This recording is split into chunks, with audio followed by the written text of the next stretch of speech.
বাংলাদেশে লবণ চাষের আওতাভুক্ত কত জমি আছে সে সম্পর্কে জানলাম। সংশ্লিষ্ট ডিপার্টমেন্ট বিসিকের চেয়ারম্যান, শিল্প মন্ত্রণালয়ের সেক্রেটারি, ফাইন্যান্স সেক্রেটারি, শিল্প এবং বাণিজ্য মন্ত্রী সহ সংশ্লিষ্ট সবাই মিলে আমরা আলাপ করেছি বাংলাদেশে কিভাবে লবণের স্বয়ংসম্পূর্ণতা অর্জন করা যায়, লবণ প্রোডাকশন উৎপাদন খরচের সাথে মিল রেখে একটা ন্যায্য মূল্য নির্ধারণ করা যায় সে বিষয়ে আমরা আলোচনা করেছি।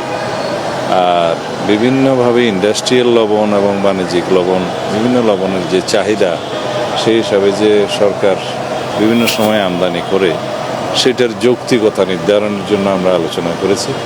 এ বিষয়ে আমাদের আরও তথ্য উপাত্ত সংগ্রহ করতে হবে এবং তারপরে আমরা একটা সিদ্ধান্তে যেতে পারব এবং বাংলাদেশে যাতে লবণ চাষিরা তাদের ন্যায্য মূল্য পায় চাহিদা মতো, এবং বাংলাদেশে যাতে লবণ চাষের ক্ষেত্রে আমরা স্বয়ংসম্পূর্ণতা অর্জন করতে পারি সেই বিষয়টা মাথায় রেখেই পরবর্তীতে আমরা সেই সিদ্ধান্তগুলো নেব মাননীয় প্রধানমন্ত্রীর নির্দেশনা অনুযায়ী।